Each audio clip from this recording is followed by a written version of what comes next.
Uh, is it open? Yes. Okay, Ishvara, we didn't understand what you said the last thing. Go ahead, open it.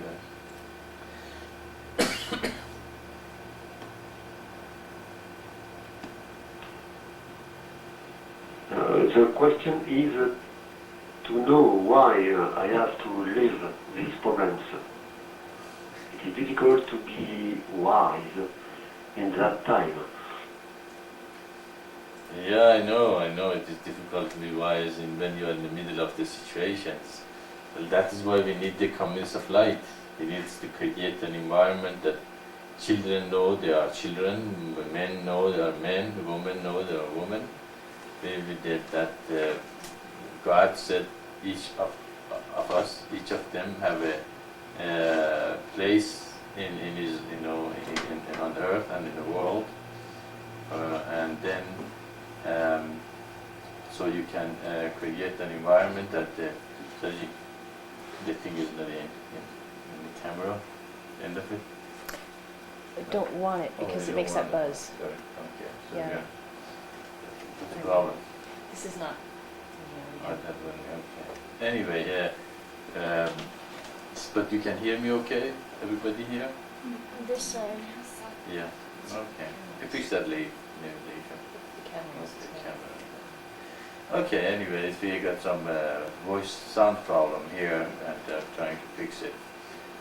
And so we can see that we have to create an environment that everybody knows where they fall, and also the children become good children, polite, nice, and understand that they have to respect the teacher, and the parents also support that idea that children should respect the teachers, and also we need the teachers that they are really good teachers, and so they create the respect from the children as well. So it's actually there is a essays about children and school in Indo. If you have ever read it, the best way is that there are many teachers teach the same topic and subject, and the students not probably in a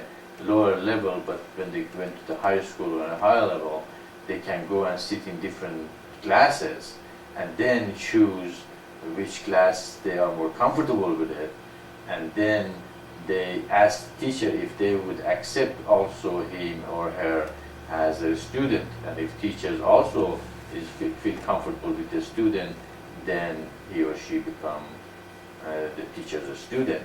So it's a kind of a environment that both of them like each other, they want to learn from each other, and in that environment they can work with each other and learn and go to the greater understanding. And when the pupil reach a point that he knows everything the teacher knows, the teacher says, okay, now it's time for you to move on, to go to a teacher greater than I am, or to the topics that I did not cover or anything.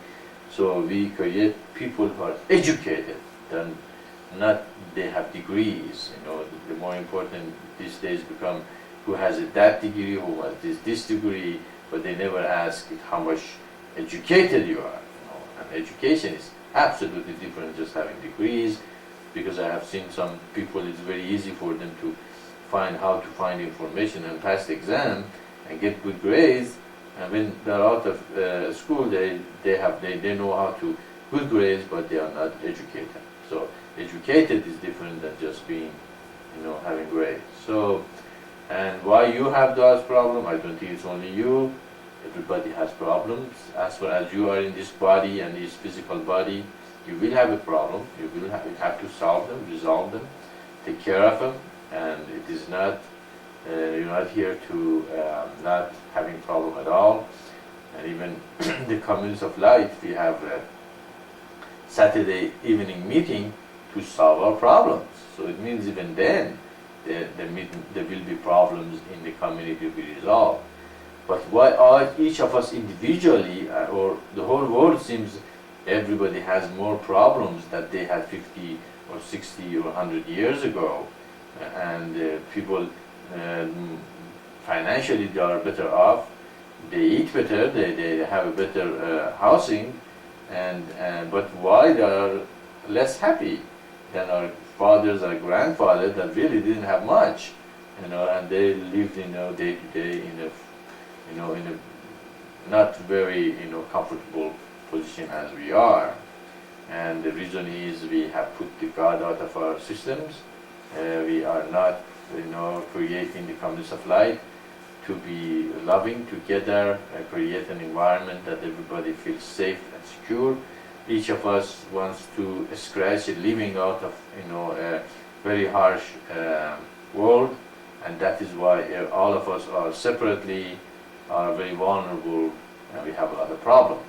But together, if we really become one with each other, we will see life is not as difficult, unless we make it difficult on ourselves.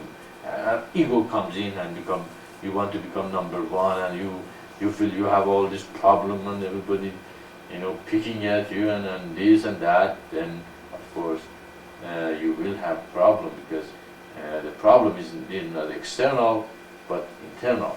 But so we have to create an environment that our problem to be as less as possible, and that is the community of life. The community of life is cooperative place that people help each other and create an environment that everybody provided physically and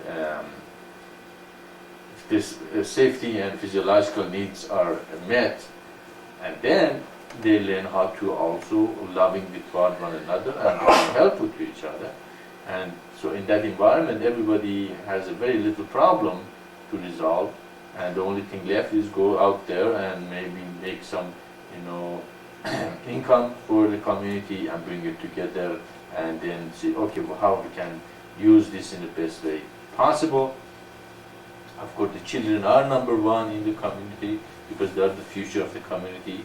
So we have to put a lot of emphasis in them, provide for them, make them comfortable, educate them, and bring them up in a way that they are very well educated and versed in the society, and become the creator of the new comings of light in the future. And then, of course, everybody has physiological needs taken care of, and see that there's not much of a problem. If there are, if you are teaching somewhere that the kids are not very nice and environment is not very good, seek somewhere else. Look to see if you can find another place that you're more comfortable with. Find teach children that they are not as unpolite and troublesome. And so it's a way of meditating, evaluating your life, and again seeing who you are, what you're doing. Is that exactly what you're supposed to do, and that's where you're supposed to be, and find the way that God wants you to be and do. Okay, so it's a multifaceted, meditation that you have to realize, what is God is telling you, and seek His ways, not my way. Sometimes our will, that His will means trouble. Okay, it means we are going to insist. No, I want to have my will, my way. I want to be the way I want it to be. And He says, no, I brought you to this world to do something else, or to do something else, and you will resist it, then you're in trouble. So again, it's a very complicated, thing, how to choose our life to be more comfortable and more according to God and less problem. Of course, I have found a lot of people like to be in trouble. Okay, and the reason they like to be in trouble is because ego likes to be in trouble. And when it's in trouble, what happens? It feels alive. It says, "Oh, I get attention. I get, I have so much problem. I have so such. My problem is more than everybody else." And the reason is ego likes to say that because ego likes to get attention and all that. And as I said the story one time, or many times, that at the end of the world, when the end time comes, everybody starts complaining to God. God, I have more problems than everybody else. Why did you make my life so miserable? I said, all right, are you sure you had more problems than everybody else? I said, yeah, you don't know how much trouble I had. So much problem. I don't think anybody had as much problem as I do. And God said, okay. He snapped his finger. A huge tree appears and say, okay, everybody takes their problem and hang it with on the branches of the tree. Everyone says, okay. What you're going to do is you're going to say, well, do that. Maybe you can get something better than what you had. So everybody hangs their problem on the tree, and God says, okay, now everybody go around and find what life is the less troublesome and pick that one as their own, life. So you're gonna be having better life next lifetime or anything. Maybe a story should be when the person dies, it goes to God. God says, okay, hang it and pick up the lifetime you think is more comfortable. And then everybody goes around and look at people's trouble and people's life and everything and evaluate their life with his life, and at the end, after many days, they look at everybody's life. It's just like a internet. You can click and it goes to the life of this person and it shows it as a movie. It shows what they went through and everything. And then at the end, everybody goes and pick up their own life and put it back, and say, God, you were right. My life wasn't that bad as I thought it is. And they pick up their own life and they accept what God gave them. And that's called satisfaction of life and being surrender, submitted to God and become wise. Of course, meditate on these things, meditate on your life and find out why it's happening to me. Okay? Sometimes we think, okay, I'm not happy here, I'm going to go somewhere else, I'm going to be happy. Okay? But the problem is, you're taking your bag with you. You see? It's not going to change, because the problem is really in that the bag that you're carrying with you all over the place. So you have to take that bag and put it down and say, I don't want this bag anymore. Probably at least half of the problem is myself. Okay? So maybe there are some problems out there, but half of it also, I am the problem. So again, you have to meditate on this. What you can do, what kind of the bags you are carrying that create the problem in your environment, and wherever you go, it's kind of a repetitive things. No matter where I go, all these crazy people are around. After a while, you have to think, well, how come anywhere I go, all the crazy people are around? The only factor doesn't change is I. Because I go from this place to this place, still this place has the same problem as before. I go from this place to the next place, it's the same problem. So the factors are changing because I'm going to different environment, to different people, but the problem is still the same. Then you have to look at the only factors changing in this situation, it's you. If you are changing many environments and still have this problem, what's the problem? I am the problem. So I have to meditate and see what I am doing that it invokes or provokes that kind of the problem for me. I'm not saying it's always you, but that's a possibility that you also can be problem. It can be your environment. If it's your environment, then seek another environment that you're more comfortable with, that you're happier with, and you're having the things that you think is according to your spirit and willingness. That another one is God's will. Are you doing God's will, or you're resisting it? Maybe God has something else for you instead of what you are doing. So it's again the answer is very complicated, but it's very individual. Problem, and each individual have to meditate on these things and look at it many different ways and see, am I the problem, environment the problem, if it's God, am I resisting God's will, and come up with the answer. So why I have all this, and also realize there's always going to be problems. There's always going to be environment, unless we create real kingdom of heaven on earth, and everybody is realized and they are in communities of light, and they are polite, they are nice, they are loving and taking care of each other, and they're not escapists, but at the same time they are effective people in the communities of light that create an environment that everybody is having enough and comfortable. And that is very, very, very off to reach there. Right now we're living in the society that kids are becoming less polite, their commercial is taking over, there's no boundaries, and they're pushing the boundaries more and more away from what it's supposed to be, and they're creating an environment that it's very destructive, and the destruction will come to it, there's no doubt about it. And one of the signs is the leaders are not leaders anymore, the children are not children anymore, the women are not women anymore, the men are not men anymore, and you can see that no one is following their dharma. Okay? And what is the kingdom of heaven on earth? When individual and people follow their dharma. A child has to be a child. They should, respect their parents, respect the elders. And if they're not, then there's something wrong with society. Women are nurturing and created to bring children to the world and take care of them and make them grow and make that beautiful environment, that they're the shock absorber of the society. Okay, they are just like having a car with a shock absorber. What happens with the car? The car falls apart after a couple of miles because the whole body is gonna. But the men has to be strong. They have to go out and win the bread for their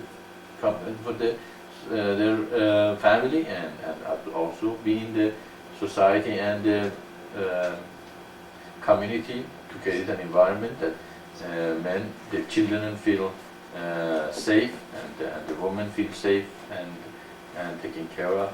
Also, if there is a woman as the leadership ability, great, fine, let her come and lead, that's great. But if they want to become man-haters and create, there is a separation between men and women, and we have to beat them up and then take over, then again the society falls apart. Okay? It's just the whole thing, we can see the tribulation. That's another thing. It is a time of the tribulation, and you live in an environment that is not very according to God, and that also that's what you guys might feel out there, because you see you are not respected. Also, you are teachers, but kids are not respecting you. And actually, I just heard one of the children in one of the classes in IZ was told the teacher that he hates him, and a child shouldn't even get the point to tell the teacher, I hate you. It's just very unpolite and very uncaring. Okay? And I've never seen any kid even dare in my time to tell the teacher, I hate you. It was beyond our imagination of such a thing even possible. But we can see that they are doing that, and the reason is the parents are not parents. Okay? They're not creating children that they're respectful. They're not creating children that they feel comfortable with the family. What he really says is, he hates something, but he doesn't know what that hate is. And the only person he probably closest to him, he can direct that hate, is his teacher. I say, I hate you. And that is sound like it's very hateful. Some deep hate has been created in him. And it is a lot of power and a lot of healing to heal that child that created such a hate. And so why is he doing that then? I think it was because it was a test. It was in the middle of a quiz, and this governor put on. It was a Sure, go ahead. Okay, Isaac is going to explain to us what happened. I'm not positive, but I think it was because we have a quiz on every Thursday in Mr. Goodman's class, which is language arts.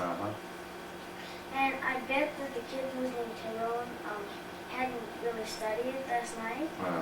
And so Mr. Goodman put on a question on a quiz, which he couldn't answer. And since Mr. Goodman never ever punishes until like Really gets really bad. gets bad. And even then he only tells him to go out for a walk, but 6 points out the next quiz. So I think he just took advantage of that.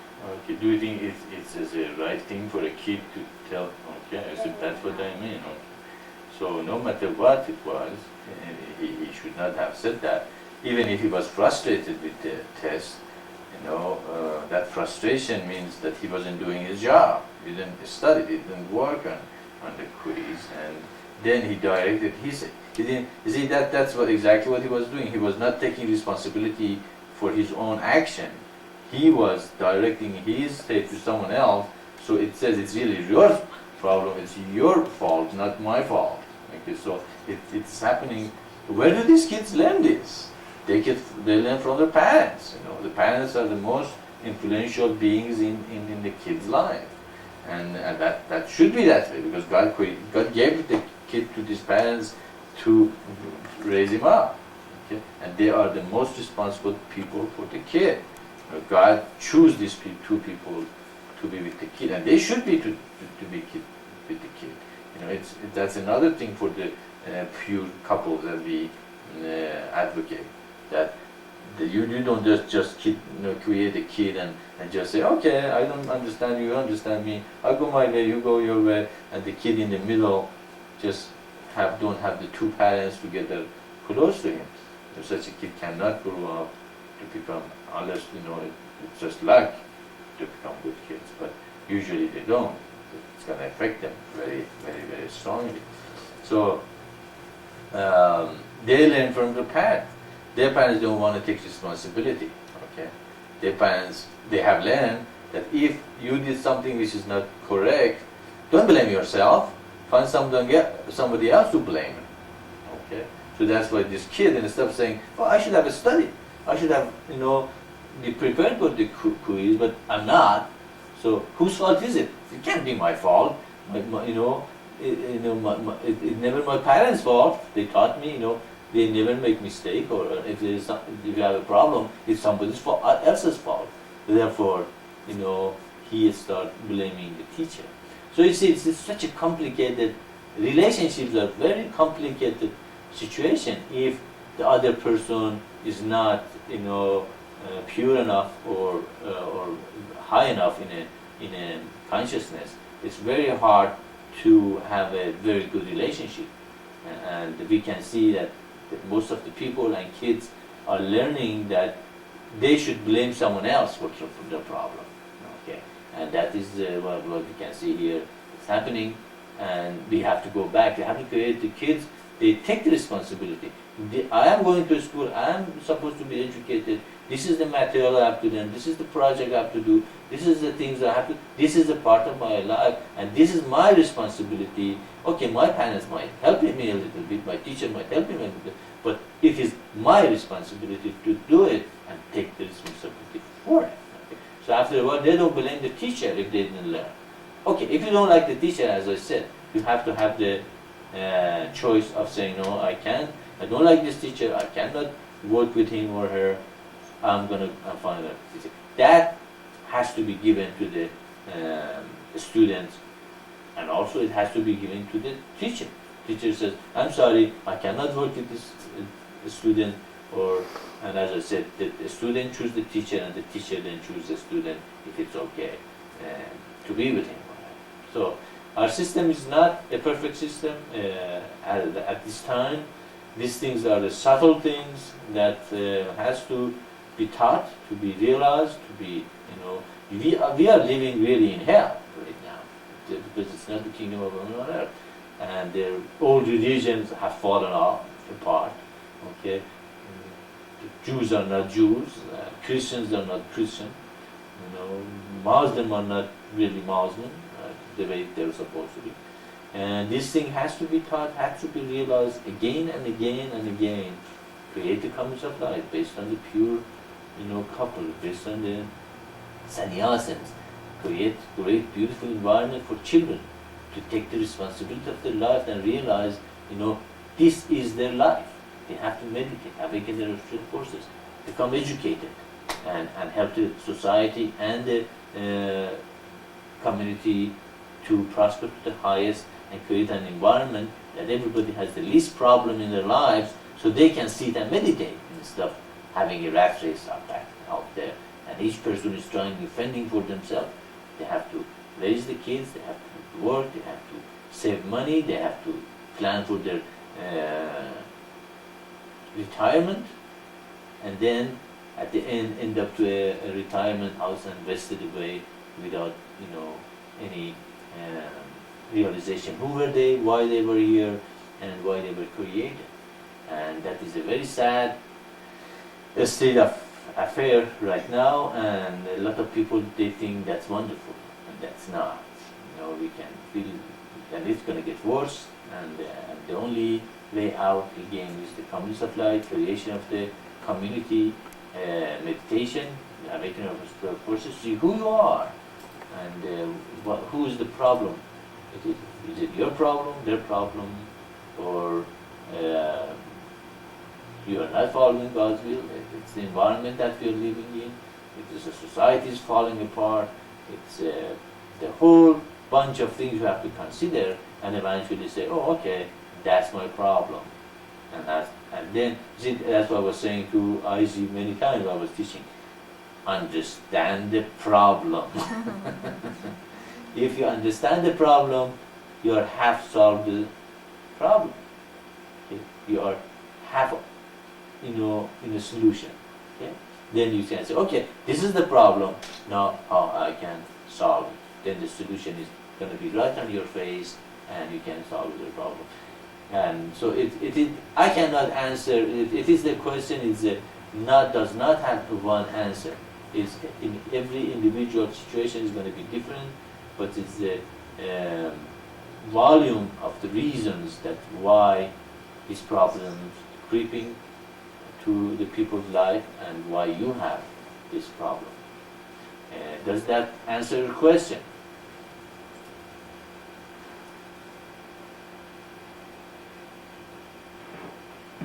You have. Thanks. Okay. Okay, any other questions? If anybody might have.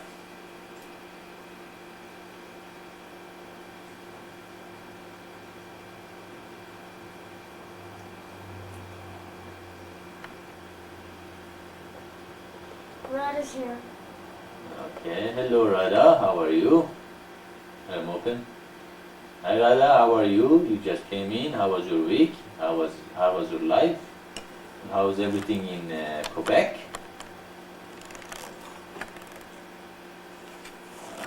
When they have company to go in before.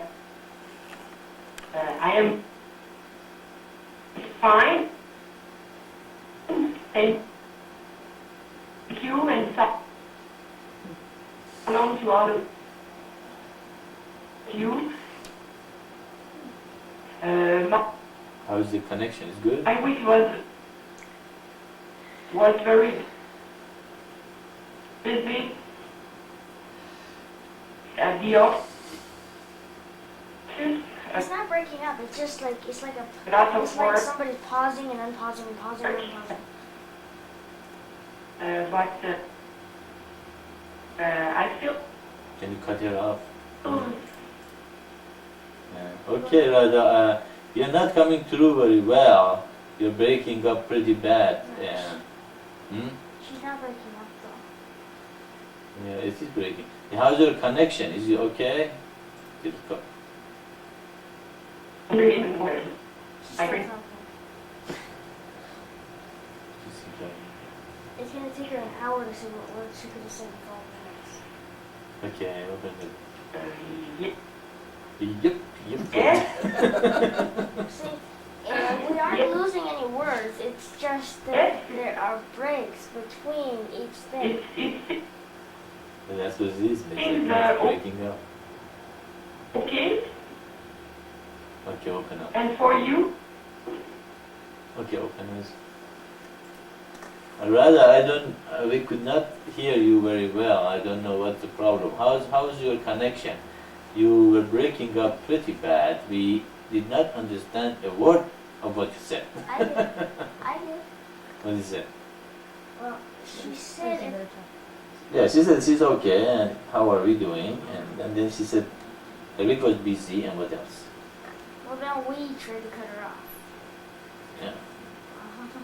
Am I in or is she in? She's is it better now? Now? See, No, open it as in. Yeah, he's right. It kind of. She goes. Yeah. It's better not.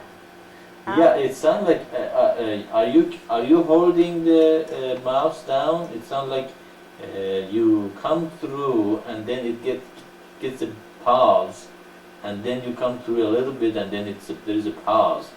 It's not really breaking up. It's kind of a pause, pause, pause, like pause, somebody pause. was- It could be breaking up too.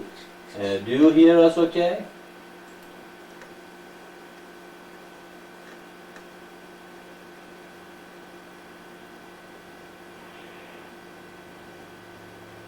I think it is the link The link. because I Probably she's in red. irritate you with Paul Also. Oh, she's here. also. All right. But I can understand what you say. Cannot understand. She can.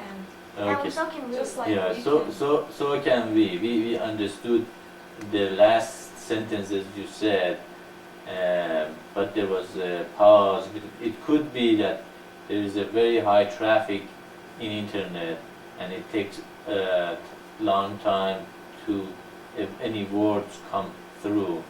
So if we speak a little slower, we might understand ourselves better. And sound like you said you had a busy week, but you are okay. We are okay here too. And that's all I understood from what you said in the first conversation. If you want to add something to it, go ahead.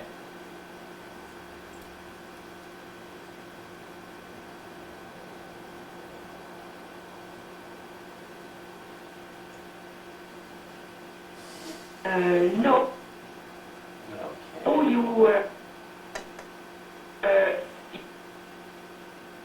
you have understood well. I'm fine. Then all like all is okay. Did you understand it? Thank I, you. I can. She's coming and all is okay. All is okay, and she said you understood well. No, you understood well. Alright, okay. Well, we all say hi from New Mexico to you, and that's good to hear that you're okay. And by the way, Ishwara, how is Josian doing? How is she okay? Say hi for us to her.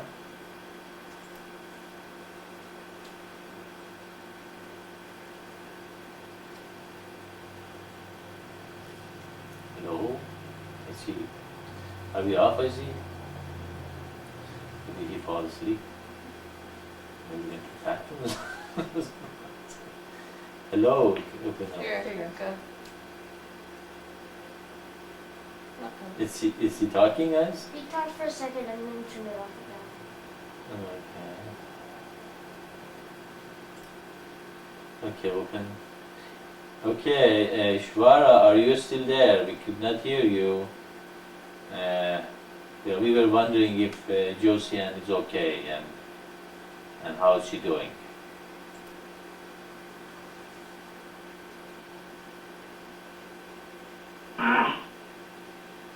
That bad, huh?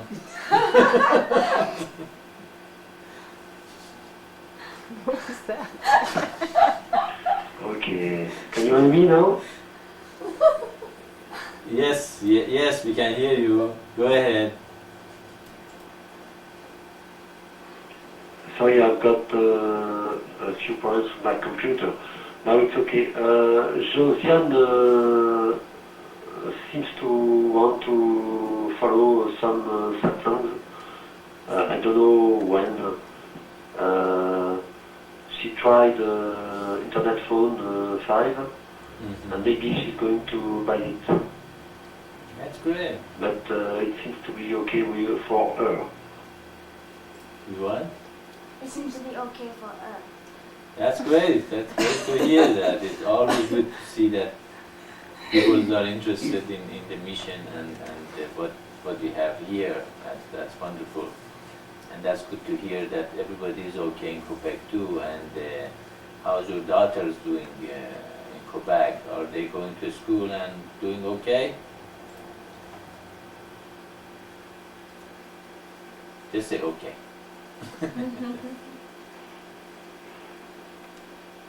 Yes. And Isabelle, now, how is it? He said Isabel now is yes, and Isabel now is. For 5 days Which is good for 5 years. to make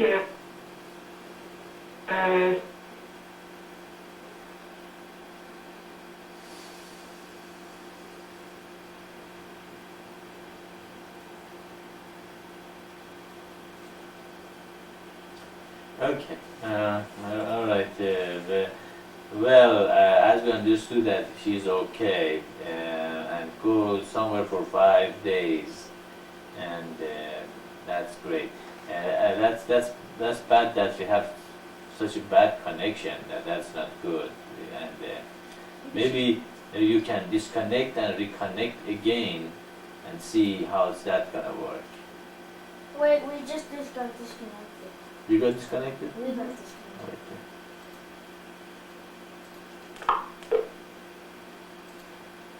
Okay, now we're back. Okay, how am I sounding better? Do I sound better now?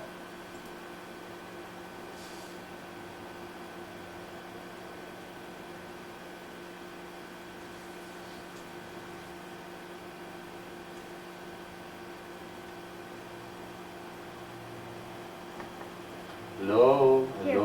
Maitreya, your sound is better now, like it was. I think Radha has got a problem with her computer. I think you are right too. We can hear you very well, but Radha is a little breaking up there. Probably Radha can disconnect and reconnect, and then that might help. You should get an ISDN. That's gonna solve a lot of problems. okay, I will do it. Okay, I will do it. Okay, am I on? Okay. Okay. Any other questions around? Anybody have any question for me? Or we just gonna sit here and meditate all together?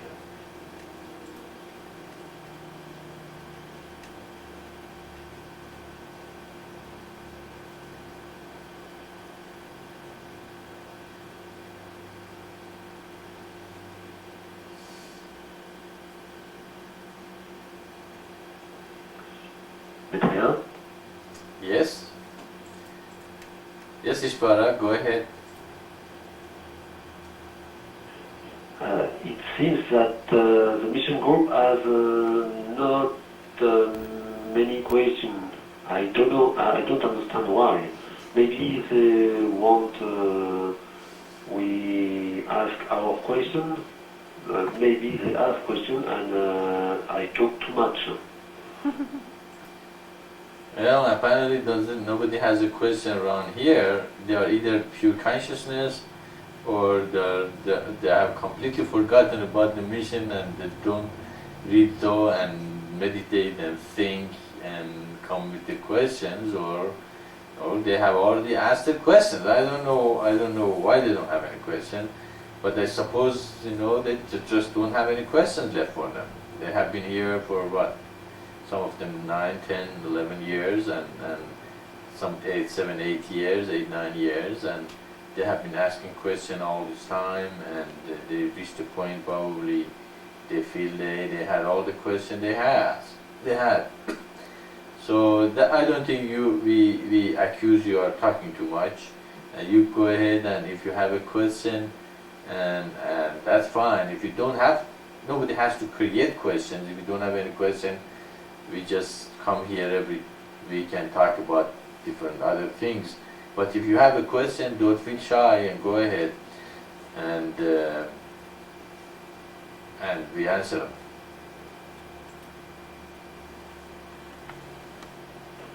Okay, I got a question about news. Last week we said it would be good to write in the newsgroup in French. I would like you give us maybe when Rhoda will be here again about concepts for talking with everybody on this news group. Okay, as I understand the question, you are asking, I give another outline or explain how we can deal or act in the news groups, right? Yeah. As I said, it's always good to reach out to humanity in every way possible. God has given us internet to do it. Of course, we find internet is very unpolite place. People are rude and very unwilling to listen to any truth but their own little understandings. We had a hard time to break through, but we did. Eventually, I think we broke through many people, and still we are getting around 200-300 people hitting the website and coming to see what we say. We are not as active as we used to last year, and the reason was the discussion reached a point of, you say that and I say that, and it just started dragging to a very low level of consciousness.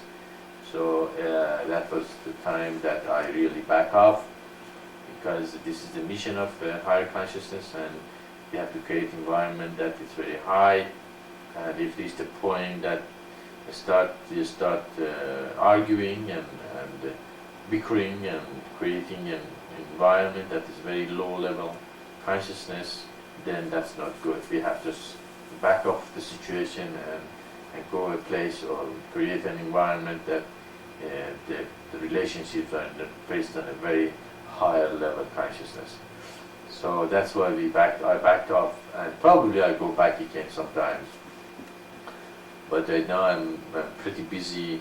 Well, I had problem with the computer last week anyway, and also I'm busy to get the CD-ROM going and these tapes that they're making for making the Satsangs. I like to be available in a very inexpensive way, so we can give it away and people can, see the Satsangs and start spreading the word. But if you are going to the internet, be aware of the pitfalls, but don't be dismayed or unhappy if the people become a little nasty toward you, and try to be as honest as possible in what you explain and your feelings are, and preach the teaching and tell them the truth. If you find something that you feel that you have a better answer in though or in our teaching, go ahead and quote though and translate though for them and send them out, talk about the mission, communities of light, fulfillment of the prophecies, unity of humanity, the things that we teach and preach here. And as you do that, you attract the people that are also interested in this kind of teachings and understandings, and then maybe you can guide them and direct them to the mission and to the communities of light, and create an environment that you can have more people around you, and or even connected to you and to the mission. That your responsibility is to attract same kind of a consciousness, and then connect them to the mission. My responsibility is to connect them to God. And as you connect them to me, and you connect them to the mission, you also learn more and more how to connect them to God directly too. So after a while, you become a source of directing people to God directly and to the mission. And eventually we reach a point, we have many teachers all over the world teaching people that God is first. Not the Messiah, not the gurus, not the prophets, but God Himself. Not me, not you, not anybody on earth, but God. And that's what brings the unity. If you attach them to yourself, and I attach them to myself, then we are going to be having separation. Okay, and so it's very important that we all realize this very subtle truth, that the unity in humanity comes through one God, formless, invisible, nameless, and eternal. No teacher, no guru, no ego trip, no I'm better than you, your guru is better than me, and my teacher is better than your teacher, and my teacher makes ashes, your teacher doesn't make ashes, my teacher, rose the dead from, and your teacher didn't do that. No, it's not, none of them. All of them create disunity and separation, and separation is from ego, because God is everything. The moment you separate one person and one part of the universe from another part, then it's your egos is evolved and involved. So that disunity and separation is the cause of our destruction and suffering in humanity. We have to realize there is one God, one humanity, and one earth. And so when you go to the news groups, if you can answer them, go ahead and answer them. But if you had a question or something that you felt that you cannot answer, it's beyond you, you don't know the answer, or they're twisting the truth and make you feel, somebody got you or something. Okay, then send it to me. Okay, and I try to meditate on it and send you an answer. But the answers are already in Do and in keys. And also, as I said, Ma has a bunch of all my answers to the news group since she connected to the internet. So we hopefully one day we can make a database out of them under topics and subtopics and all that. And the people who want the answers, they can go and search and find those answers from Satsangs, from Do, from keys, from my answers in the internet. We can always go and find the answer we want. But for the time being, if you want an answer and you feel that you cannot do it, send it to me. There's a wealth of answers in Do, in keys, in many different parts in the mission that you can reach and find the answers yourself. And hopefully, as I said, can make it to a database and make it easier for everybody to access it. But be honest, be not, no, do not, just, if you don't, that's another thing.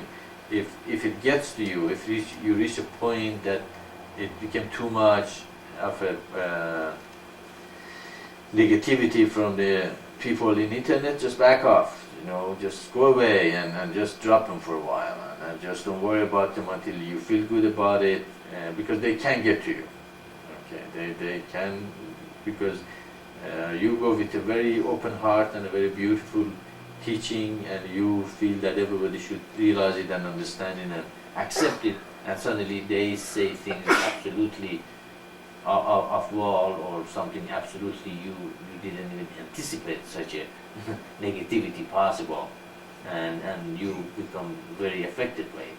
Okay, then if that happens, just go away, just leave the keyboard, and don't answer when you're angry or unhappy or your energy is low, but answer when your energy is high and you are high and it's not affecting you, and then go back and sit down with the people and tell them again the truth, and repeat yourself over and over and over and over. Eventually they see the truth that you are good. At least eventually in internet they would have said, we are good people. Okay, or this Maitreya, is what they said. He has good ideas or something like that. So at least they reached the point they admitted that at least our intention is good, and that is rewarding, and that's good, and that's how we should be. We should become better people. Okay?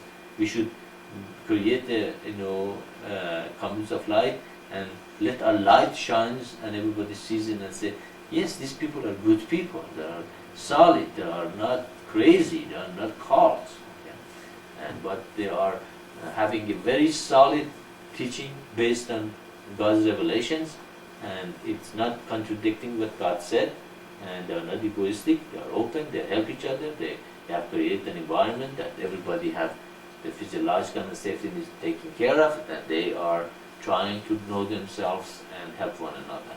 Okay, so this is our mission when we go to the news groups. Also, you have to project and this to them, so they realize that we have a good thing here going on, and they also desire to come.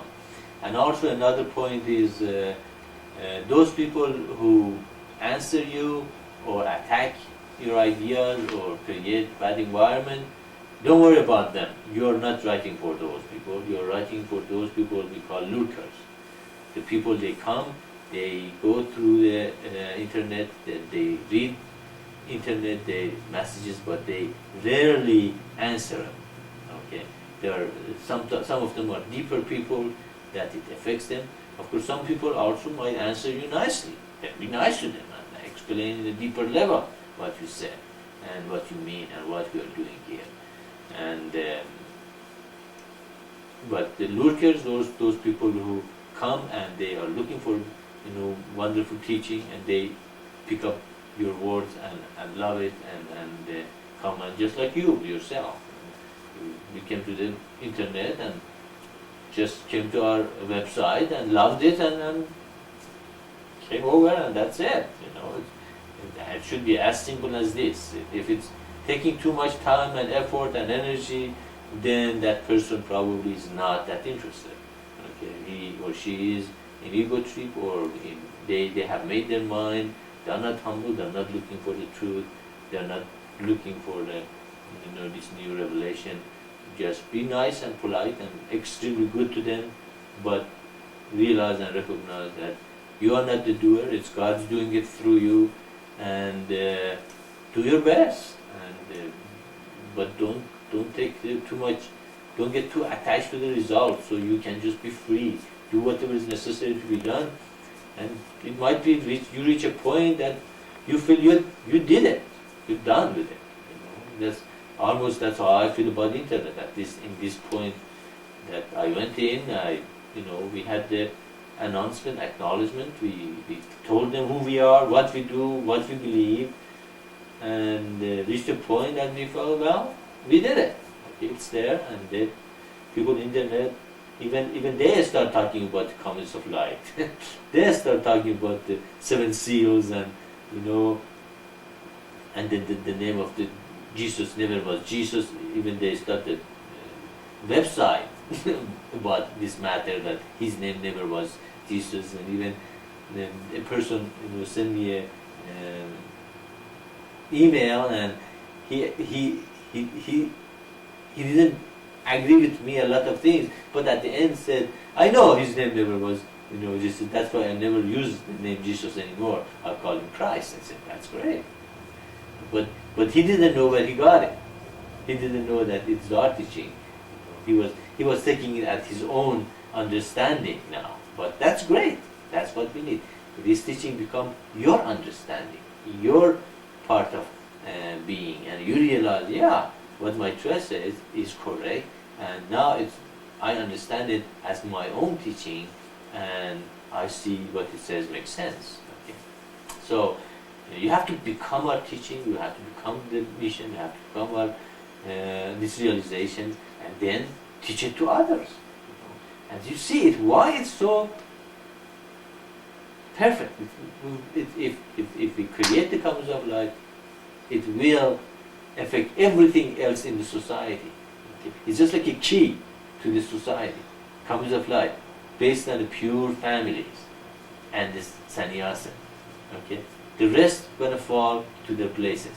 Okay? The reason the society is falling apart because the family structures is falling apart.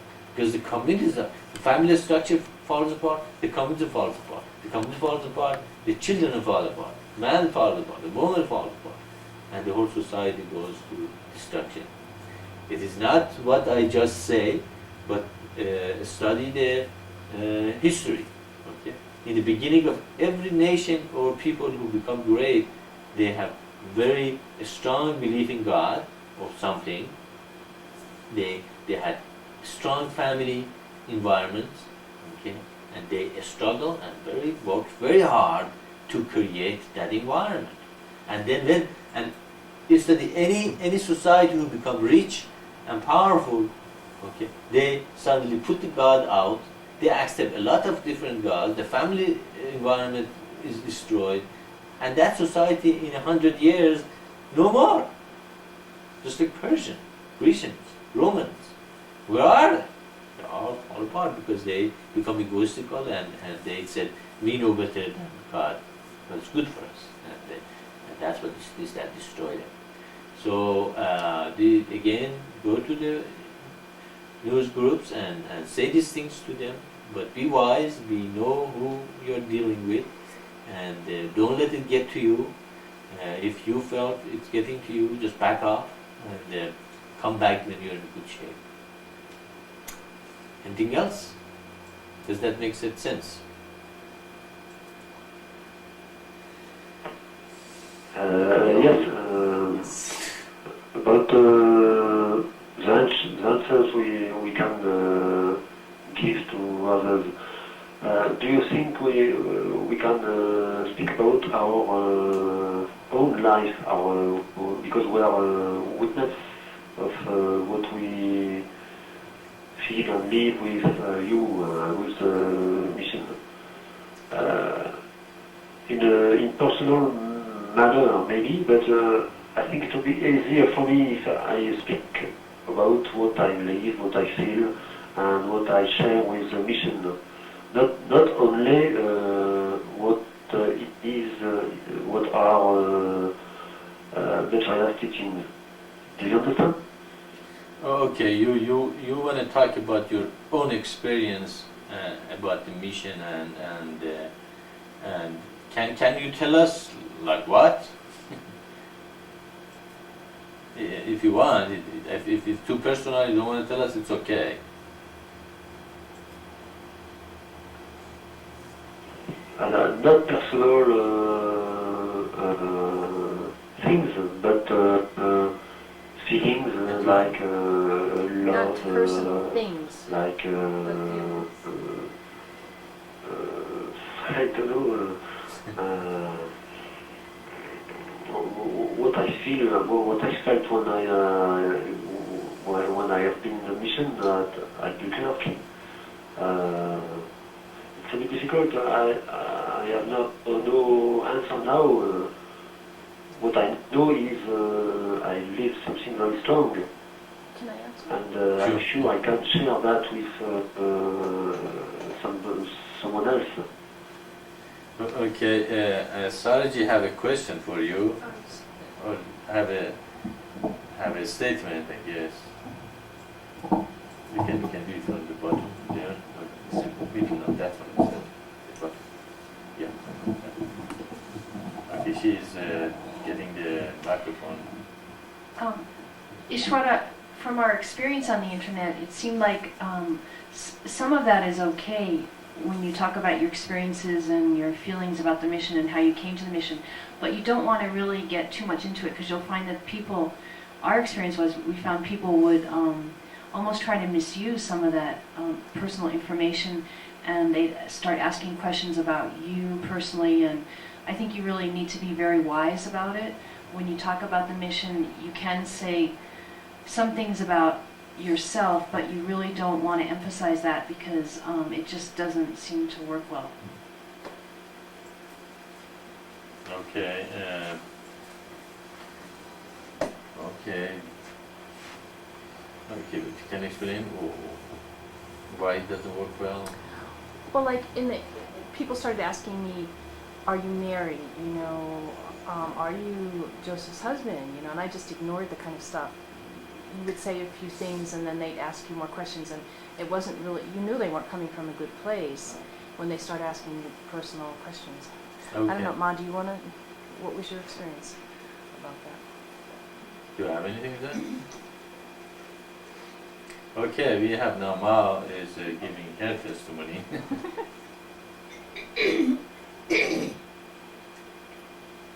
Ishvara, when you get into personal things, they get into personal things. That's, I think, basically what Saraji was saying. They'll want to know all kinds of personal aspects of your life, your personal story from when you came on the path. And I think we need to ask ourselves, what does this do to them in the end? Will this attach them to God, to you, to Maitreya? Like Maitreya said, what we're trying to do is attach them to God and not to us. And there's a real thin, for me, there's a real thin line because I have a problem with very easily attaching people to me. And that doesn't do any good. And I've got a lot of my own teaching that Maitreya has had to correct on the internet. It was not what Tho taught, but what I knew before I came to the mission. It was still there in me. And I was sharing this, which was against what it said in Tho. So I think we need to be careful because if we're saying that Tho is the ultimate and the mission that God is bringing and gave us through Tho is the ultimate, then do we really want to get ourselves and our personalities involved, or do we want to share the truth that we say is the ultimate? Okay, well, that's some of the ideas that, that, okay, we have Saraji coming back for more. I think all of us felt a little hesitant when we first went on the news groups because we weren't sure that we didn't really know what we were going to talk about, and we weren't sure that we could talk about it. And what we found is as you started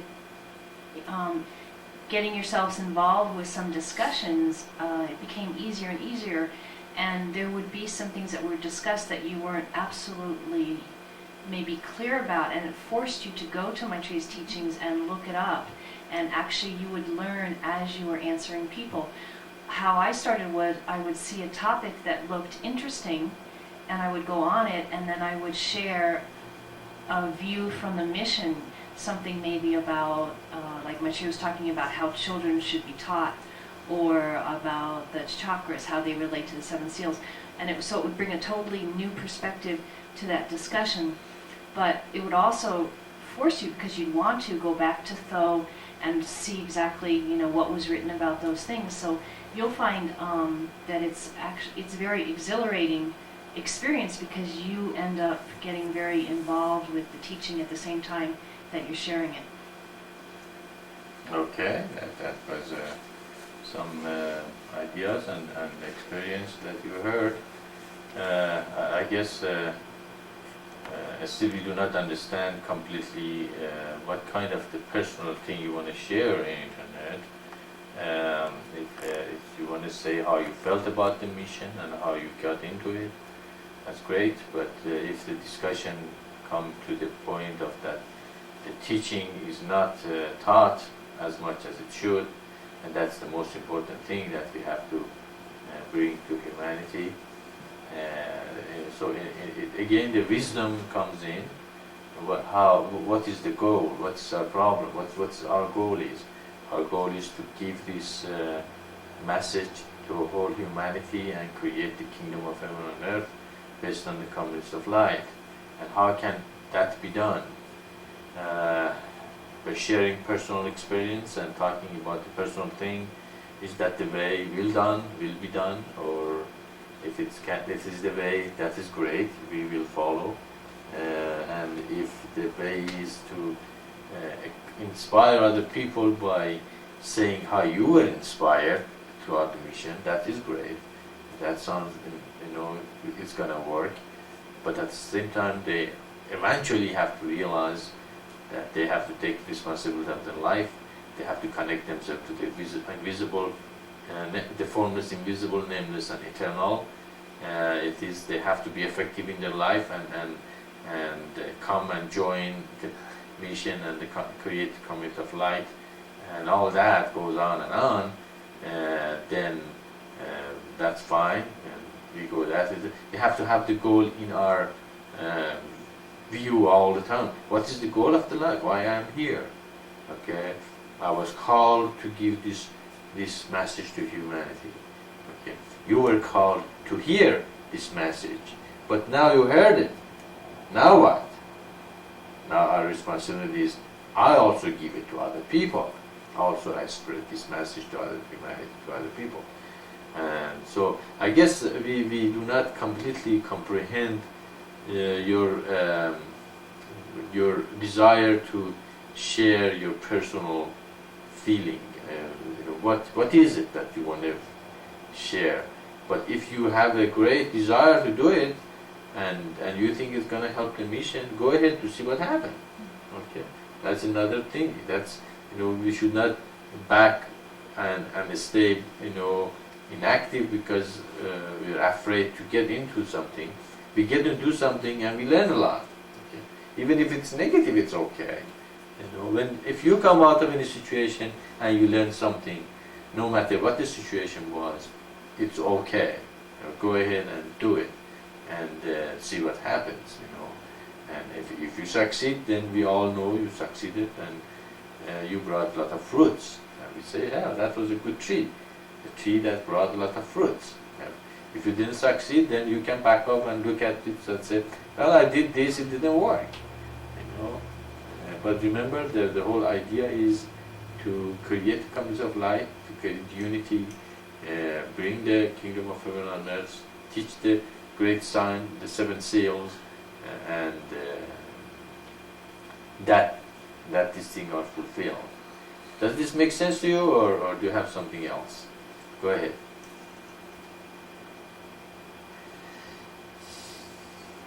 That makes sense. What I meant is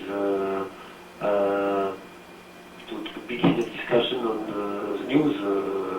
Maybe we have to say here are the circumstances when here are the reasons why I do this travel. By example, I was following a kind of path. And I was waiting, I was wondering Maitreya's return, something like that, and I found on the internet something, teachings very interesting. Do you understand? Something like that. And then discuss about these teachings, just to introduce the discussion. Mm-hmm. Well, that is fine. That's wonderful. That sure. If you wanna talk about your experience, that's great. Yeah, sure. Go ahead and do that, and that's wonderful. And one of the things in the news groups, always leave the address to the our website in every email. I mean, every message you send. So it's kind of become well known that such a website exists. So that's one of the way to reach a lot of people. So people see that there is website that there is about Maitreya, and they themselves sometimes go and they poke around and they look and they like it. And we have received many messages that they said they like the website, they like what we said. Of course, nothing much come out of it, but that's okay. At least they heard about it and they received the message. Yeah, that's fine. As far as I said, as far the discussion doesn't come to the low level of me and you and talk about each other all the time and eventually reach a point of become self-gratification instead of God gratification. And that didn't reach there. As Saraji said, if there is a point they start asking personal questions and that you feel uncomfortable with, then the discussion gonna be dragged to the lower level. But if your experience about the mission and how you received it and what you believe, that's inspiring, and it's always good to share that with people.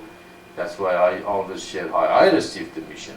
And that's why we have the part how I became Maitreya in the mission, because not that I like about talking about myself, but I think it's inspiring. How God how God guided me step by step to a point I said, okay, I have no choice. I have to do this mission. So that is exactly what all of you has to be. You have no choice. You reach a point in your evolution that God sent you here and brought you here, and you saw this revelation and you say, I have no choice, I have to follow it. Okay? Just like I have no choice to be here between 10 to 12 every Saturday, because I want to be here, and I hope other people come and listen to these teachings. So yes, go ahead, Shwara, as I said, that's fine. Talk about your experience, but be wise, meditate on this thing, and don't let it get to you, don't let it drag you down to the I said that, you said that, and the level of not be able to teach the teaching, but get too personal with other people. And see what happens.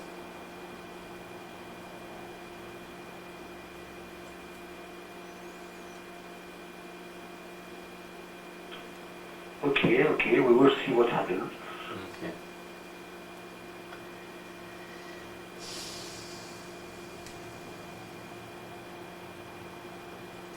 Yeah, I wish that everybody would get in internet and preach these words everywhere and bring these words to humanity in all everybody that is in the mission. But somehow I don't see that happening. I wish everybody was here, and that's also not happening. But that's okay. It's not something that I will be disappointed or unhappy about it. This is from God, and it's gonna happen. But we have to also reach and preach and eventually get to the humanity to the point that they also see what we're saying has a lot of truth in it. So I'm always with anybody who goes to internet for the mission to do internet work. Of course, not to the point of dragging it down to the personal level and completely not reaching the mission's material, but just for the sake of going to the internet. That's not good. Okay. But if we're going there and we create an environment that we can reach humanity with this message, that's good. But if not, we have created such an environment or situation that the teaching is not preached anymore, or there are so many noise, they made so much noise that our teaching also was almost was drowned in that noise. So that the best way was just get off and let the noise go down, and when the noise is no longer there and we feel more comfortable, we go again in and then preach the teaching. And that's how it should be. Okay, any other question? I hope I answered you satisfactorily, and if you have anything else about this matter, it's a very, very tricky matter in going to internet. It's again, just like all other answers, you have to really meditate and see what is the goal. What's the goal? You have something to say? Okay, no mind. And what is the goal of being in internet and what we are trying to accomplish? And again, forget about ourselves, but not to forget about God and His revelation and teaching. You have something to say? I have a question. Okay, Isaac has a question. Go ahead. If you have a follow-up, you can go ahead. Go ahead. I have a fact book Uh-huh. which has a lot of facts in it, and one of the facts was about how many animals Noah had taken in his ark, and it said that there was almost about 500 million maybe. Uh-huh. And so I want to know the meaning of Noah's ark, because I know that an ark could not hold That many people. a 500 million. Yeah, you're a good thinker, aren't you? That's a very good question. How we can put 500 million, is that what it said, how 500 million animals in an ark that was probably a little bigger than this neighborhood, or even as big as this neighborhood. And as we said, it can, and all the Bible is, it can be symbolic, and the flood. There is no doubt there has been a destruction on earth. It is proven that there was a great flood almost all over the earth, and they have saw that has happened. But probably God saved a lot of animals, and they survived the flood, and they did not destroy all of them. And but the true meaning of flood was that a new generation started around 2,000 years ago. Before 2,000 years ago, our third eye was open. Okay, and our third eye means you can see a spiritual thing, you can see people's aura, you can see their faults and strength. You can see the spiritual world and many things that we human with the two eyes cannot do. And they start misusing the powers in that time, and they start using the third hour for self-gratification, and that's why God brought the destruction to that generation and closed our third eye. That's why our third eye is closed. Okay, most of the people, they don't have the third eye open, and the third eye, of course, is the pineal gland in your brain, and as you meditate, you strengthen your pineal gland, and you create kind of intuitive knowledge, beside intellectual knowledge, that you can act in the world, act in your life without getting bogged down with its attachments and desires and worldly things. So you almost, that's why they have compared it with dancing. You dance in life without being attached, or walking on the water. What is water? Water is consciousness, and you walk at the top of the consciousness without falling into the world and get drowned into the world. So God closed the third eye and opened the two eyes that we have. Now our two eyes, only thing it sees is what? Is a material thing. We see the world, we see people, everything material. Do we see a spirit with the two eyes? We do not see the spirit with the two eyes. So that's why we meditate.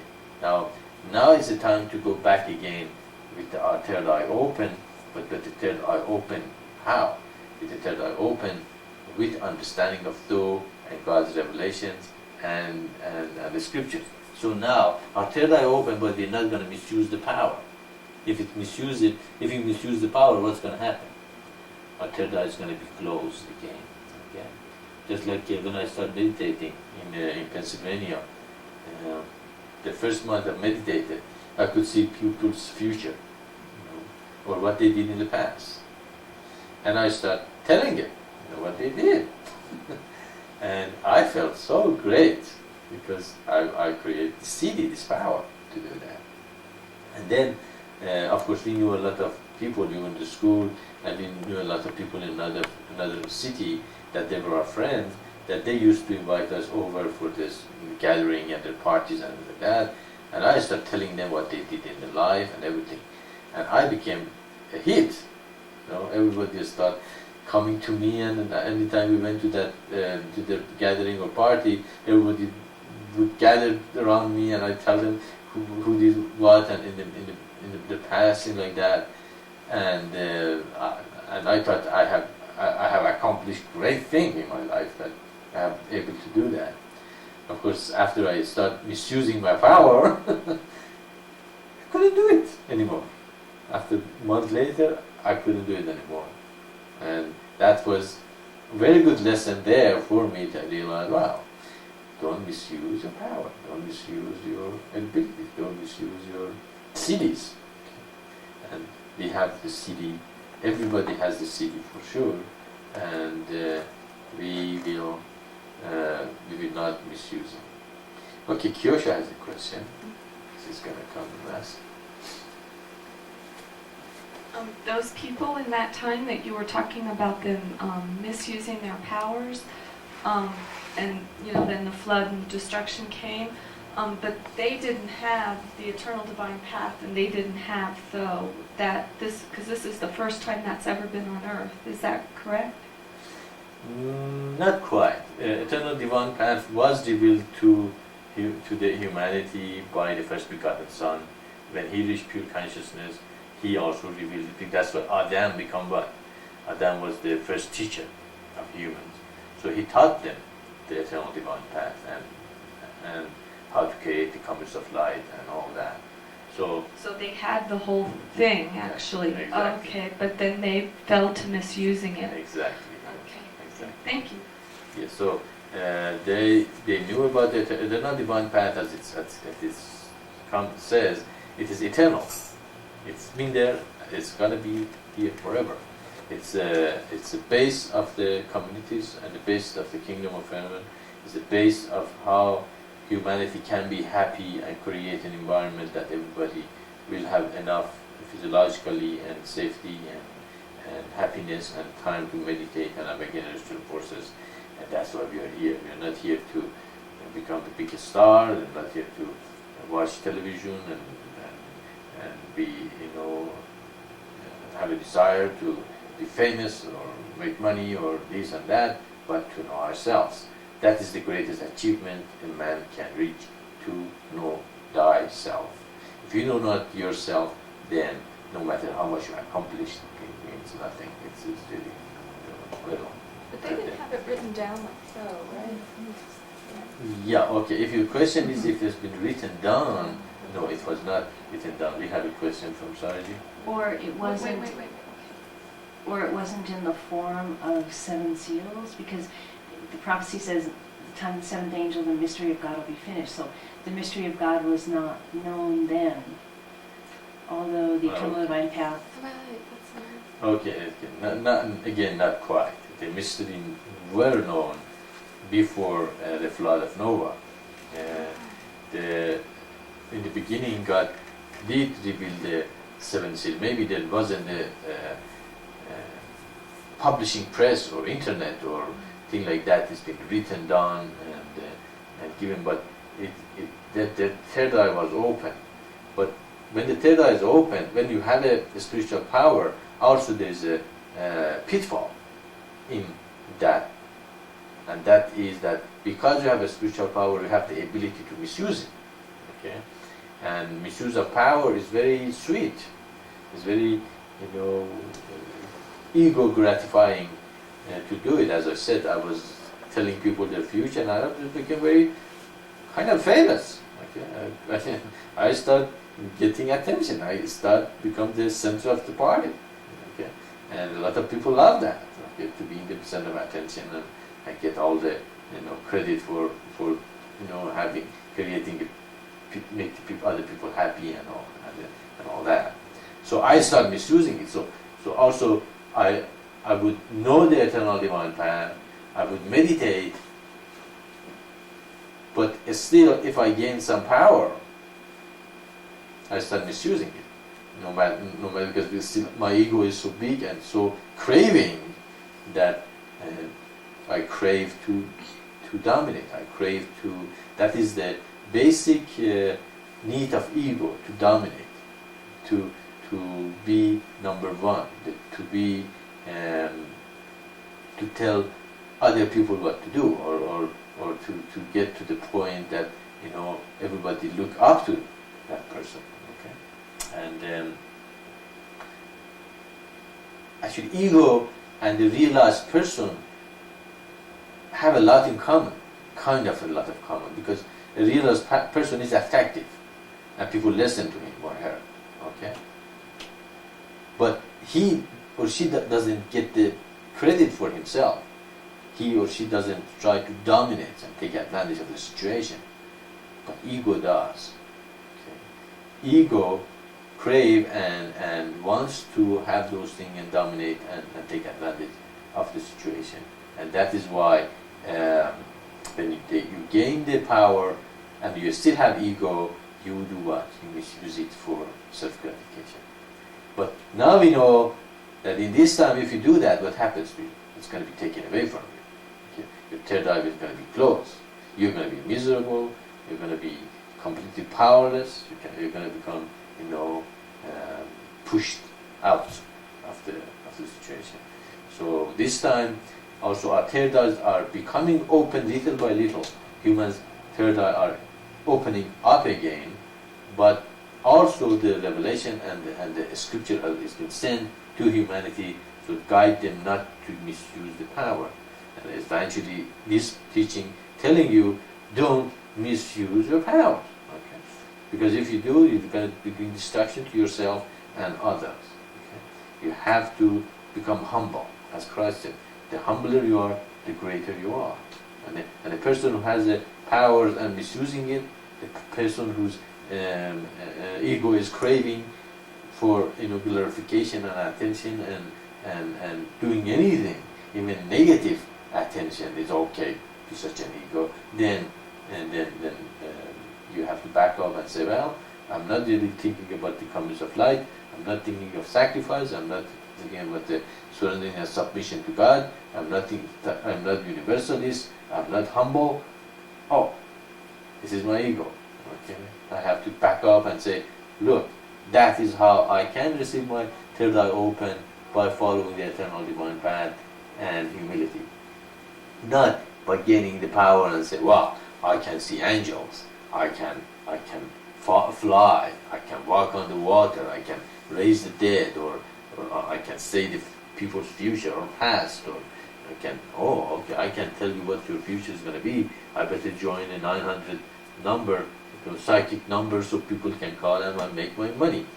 See, that's where you stop. That's it. That's your power, and your growth stops right there, or even you might, even fall back of your growth.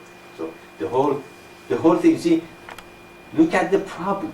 What is the question? What is when you find the question is the creation of the comings of light, eternal divine path. Okay? If you are not doing those things, then no matter how powerful you are, your progress has stopped. You're not progressing anymore.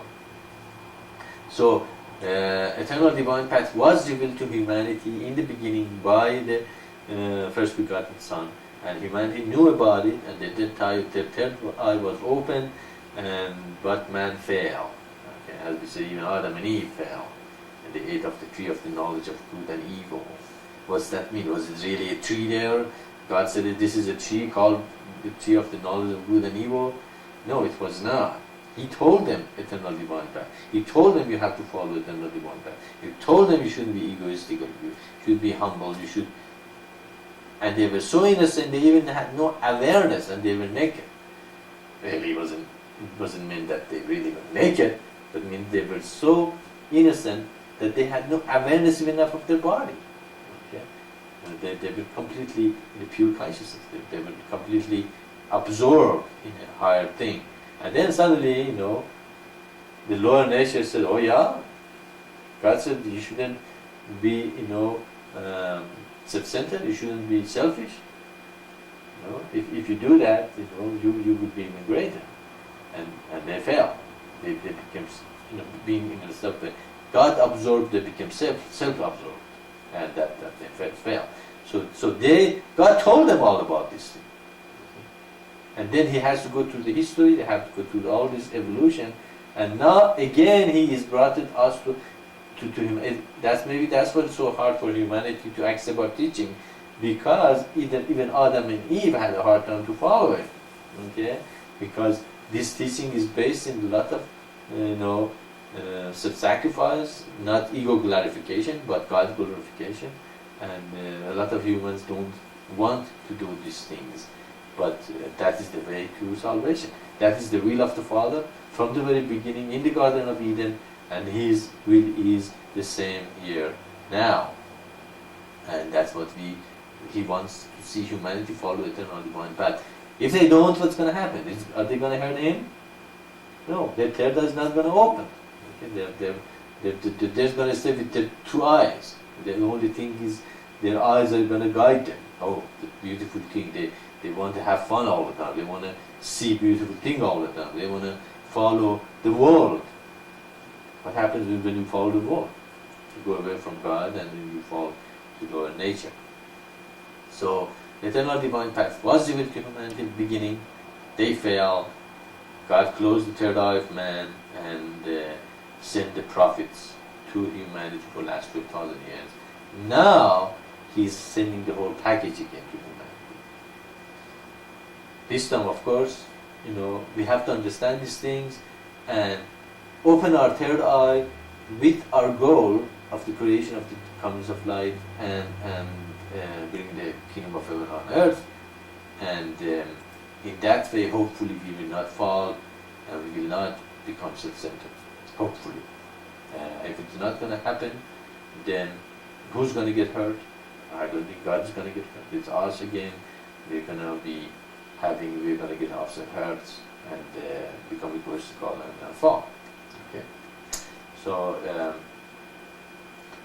again, we can see that God's been working on this from the beginning of creation, and now it's here again, and we have the responsibility to see and understand these things and get on with it. Do you have a question, Alice? No? If you have a question, then go ahead and ask. I'm still not positive. Can you get closer to the microphone? I'm still not positive on what the no's are meant. Okay, sure. Okay.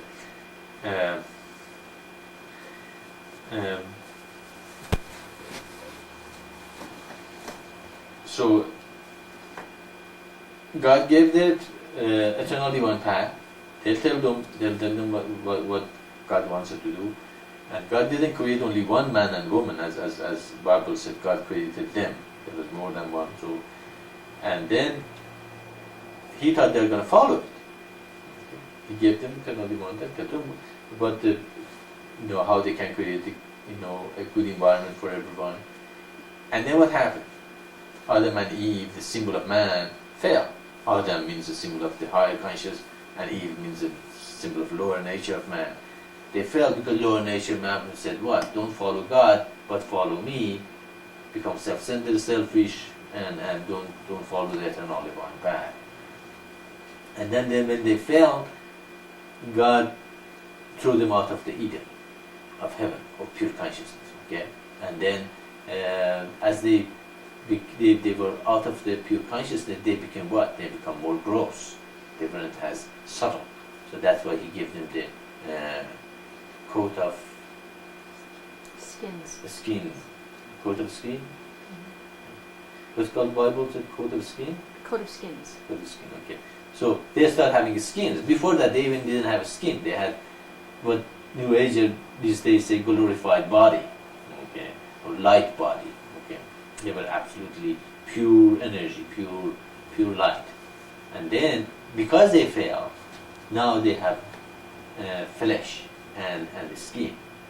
And then they even fell more and more and more. And reached a point that God even repented. Why I created man?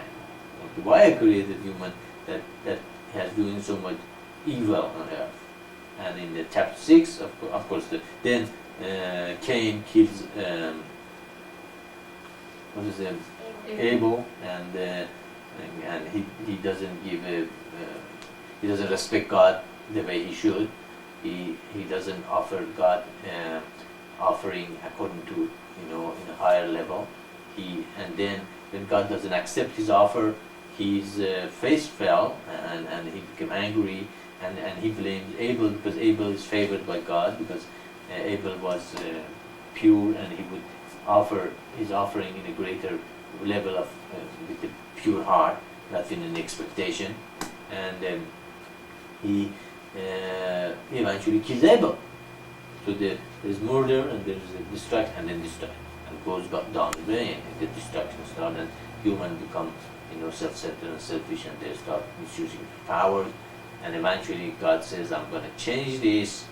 And in the time of Noah, the symbolic is that he destroys all other human with the third eye open, and he creates a man, a new man. He closes the third eye and he opens the eye, our two eyes that we have.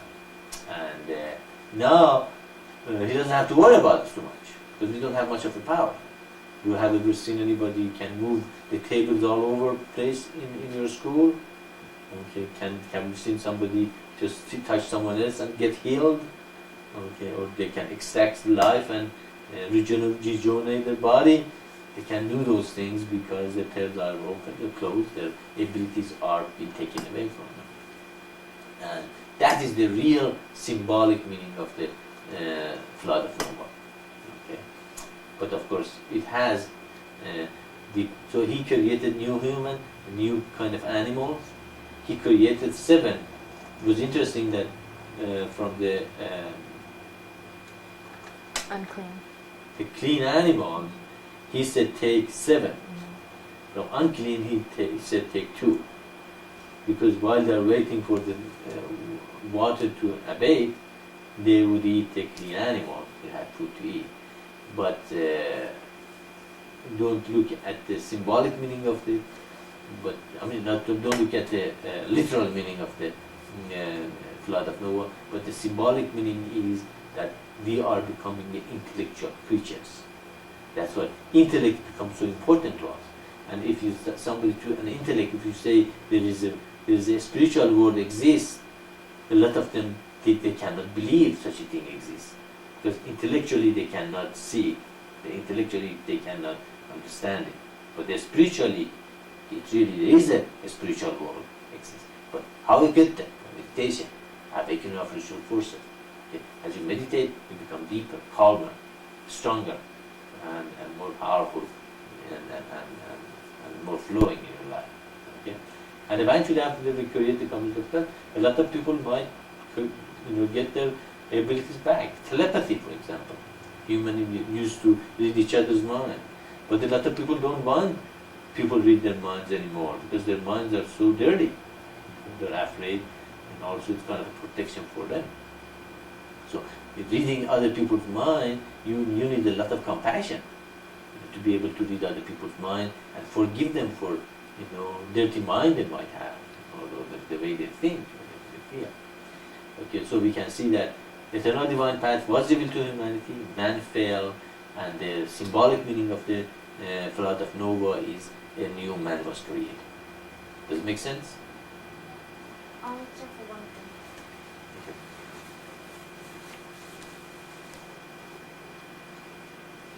But where does Noah come in? Okay. Who was Noah? What was Noah? Okay, Noah was a person who was chosen to lead this new evolution to give fruition, and that's what even Noah could be a symbolic meaning of the first person who was created, with his third eye, start closing. But because he was such a good person, or he was chosen by God, his third eye might have been open, and God has even given him the reason that flood of Noah is happening.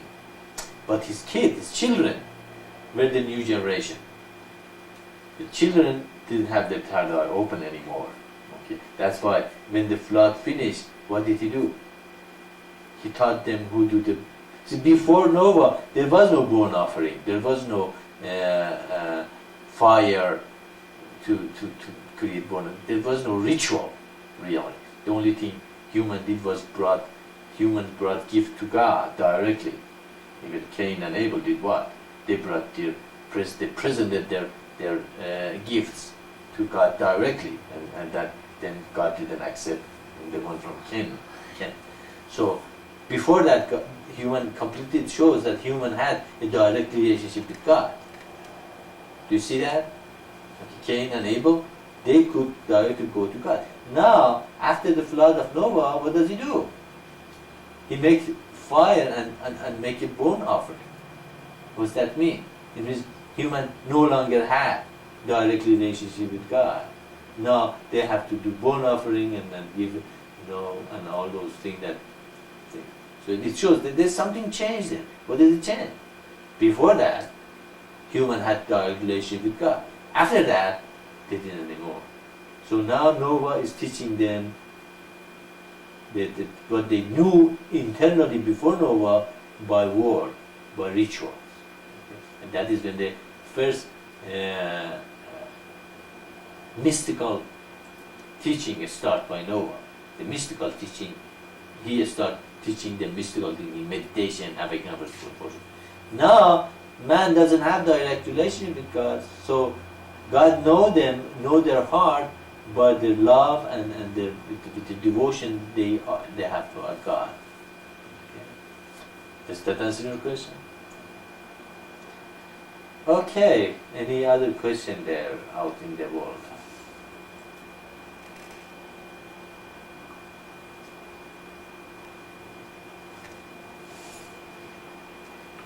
Maitreya, can you explain why somebody who has the third eye open, why this person can fall down and can be not so spiritually, not in a very high spiritual level? Okay, if you read the book The Universal Man, you can see that the chakras, lokas, and koshas are interrelated with one another. So really, when we are saying you're opening your third eye, it means you are going to your chakra, to the higher levels of consciousness. When your first chakra, what are your concerns are? Where is my first meal come from? Am I going to have a safe place to sleep? And the only thing concern you have is the physiological and safety need. Now, when you come to second chakra, is procreation, having children, having a family, having all that. Again, you're not really seeking, domination or creation of the political system, or the only thing that is important to you is my politician providing my physiological and safety needs and a good place for me to live. That's all really they are asking the politician what to do. If they are doing it, that's great. They are happy, and then they vote for the same politician over and over. If they don't, then they drop it. And that's all.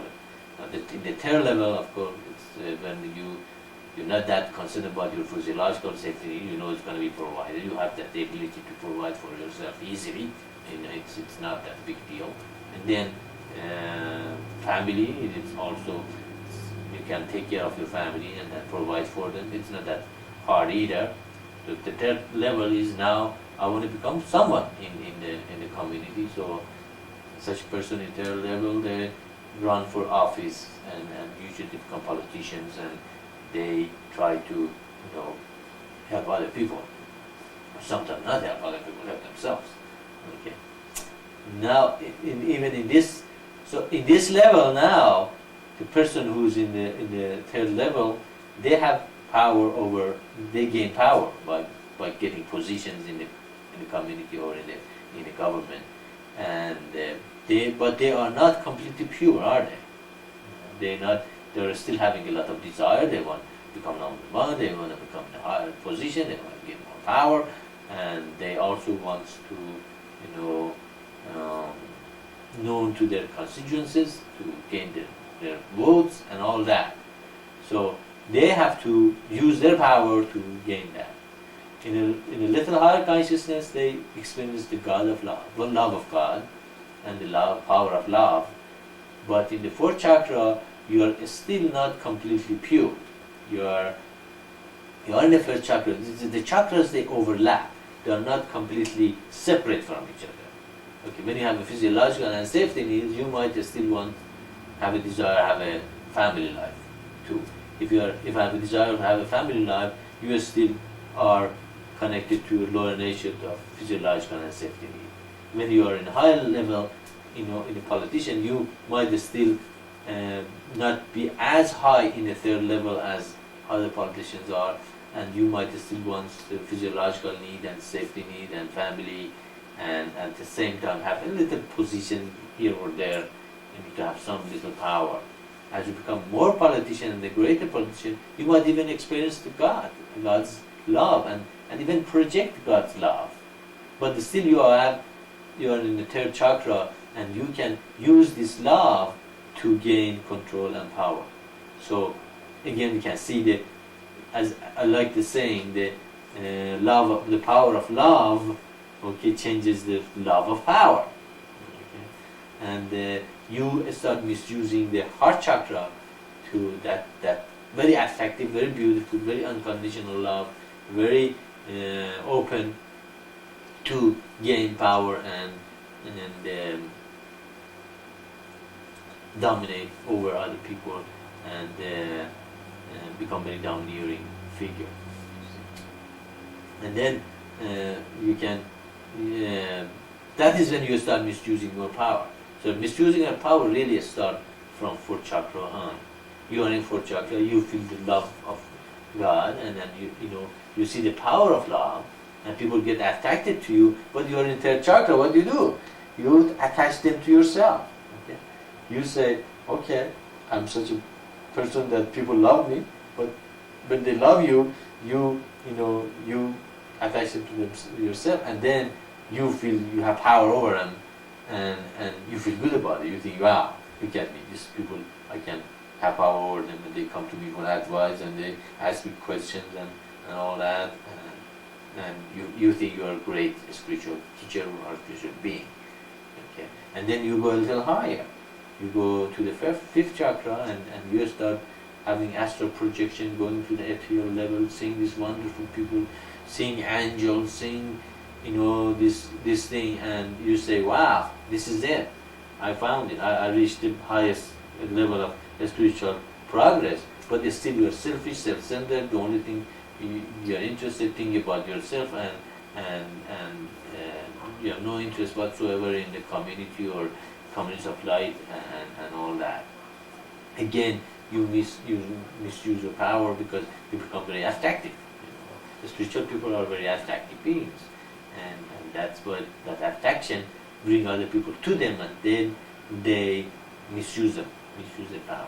And then you go even higher, go to sixth chakra. You have, you almost touch God, and you have so much power and beauty, and you realize a lot of wonderful things, and you're almost in the door to go in, but you might fall back and go to the wall and again misuse your powers.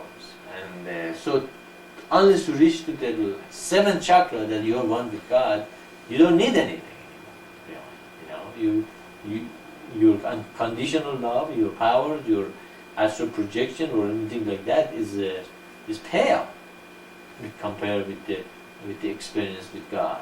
You don't want them. You realize there are traps in the spiritual path. If the spiritual path was easy, that everybody would be there, millions and billions and billions of people would be in a pure consciousness. But the problem is there is traps. In your path, you have a lot of trap in reaching them. And that is why God sent the scripture. God sent the eternal divine path. God sent the 7 seals. God is trying to tell you, don't fall into this trap. Okay, you are in 6th chakra, okay, then every time you overcome a part of a chakra, your 3rd eye open a little bit. Okay,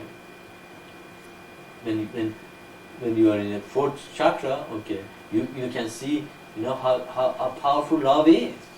Okay, how it attacks people, how you can love them, and how wonderful it feels to love, and you can see the emptiness of being afraid of for your physiological and safety need and the procreation and being attached to the family and all that.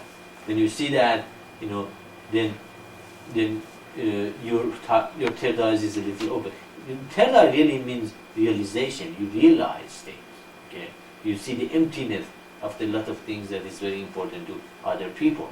But the 3rd eye is not something that your forehead opens and that you're going to be having a 3rd eye there and you can look at people from like a cyclone or something. Okay, no, it means your ability to see through situations improves. Okay, then you can, and that happens by meditation.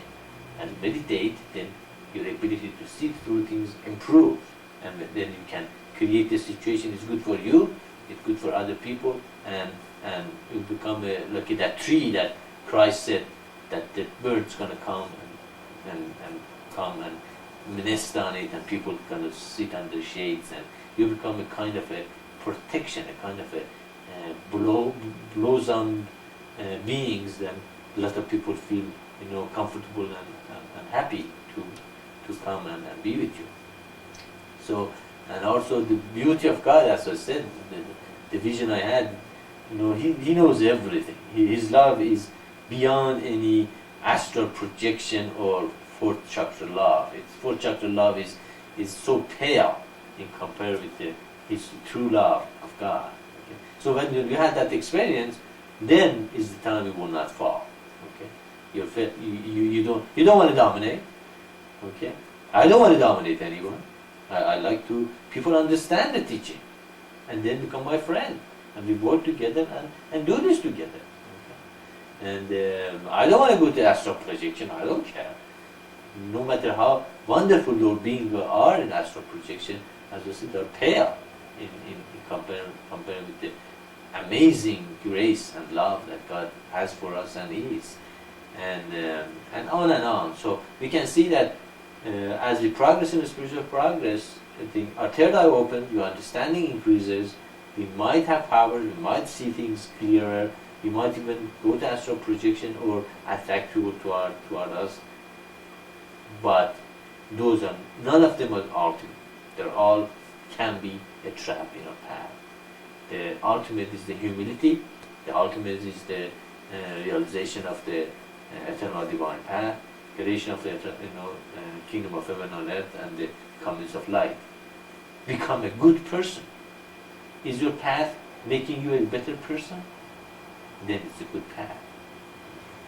I have a power to go and see these beings in the ethereal level. Is that make you a good person? I don't think so. I have never seen a good person in those guys that say they do that. Actually, I found them I've found it very good. Okay. So again, it goes back to the family. It goes back to the marriage. It goes back to the pure, couple. The sacrifice of your life for the creation of the comings of light and the kingdom of heaven on earth. And realizing if you have reached a power or a CD, even use that for the mission. Use that for the creation of the comings of light and the kingdom of heaven on earth. Then you become a good person. You create more good people around you. You create comings of heaven full of good people. You can have a society full of good people. Then you don't have to lock your doors. You don't have to, suffer by yourself. You don't have to, each two people living in one apartment or house, and everybody else is, out of that environment and doesn't belong to it. Okay, that's dog mentality. That's not God mentality. God mentality is open, sharing, and wonderful. And so even you might also there are people who claim their third eye is open, and it's not. Okay, and so you have to be careful. Or they have some experience and they think that means that their third eye is open, and that is not true. But again, you have to be discerning and realizing not everybody says their third eye is open, their third eye is open. The true third eye, as I said, if the third eye is open, they will come, accept the teaching, and follow the eternal divine path, and will help us to create the kingdom of God. If they are not doing it, I will have a hard time to believe what they say. Does it make sense?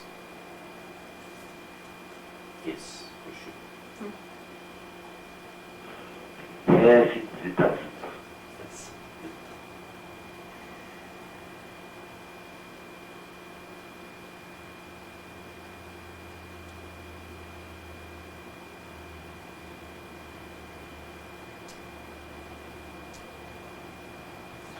okay. I leave you guys all. Was it open? Was the channel open? They could talk? No. Yeah, until you started talking just now. So it seems there is no more questions, and I'm getting a little hoarse too. So we probably end the Satsang this week here, and we again wish you a very good week. And it was good news this week. I received a couple of good news, and I'm happy about that. And it's good to see that rather you are translating, though I heard that you are doing some translation. Is that right?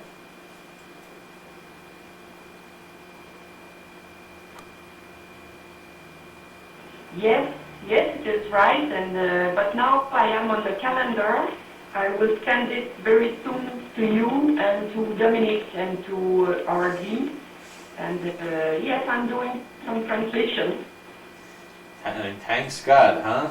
Thanks God that you're doing that, and may your blessing and grace come from Him, and that's good to see always when I hear that people get engaged with the mission and do things for it. It makes my heart sing, and that is my happiest thing that I see on earth, that people are working for the mission and making it easier for everyone else to hear and know these teachings. With everything that we say, the whole teaching, as I said many times, boils down to very simple thing. 5 steps of the eternal divine path. Awakening of your spiritual forces, creation of the commonest of life, sacrifice, submission and surrendering to God's will, and becoming universals. These all teachings and all satsang really boils down to these 5 steps. And if you do that, then the effect will be reaching pure consciousness. You become an elect, not reach pure consciousness. I leave you guys all to God. Have a good weekend, and see you next week, Saturday. Salut.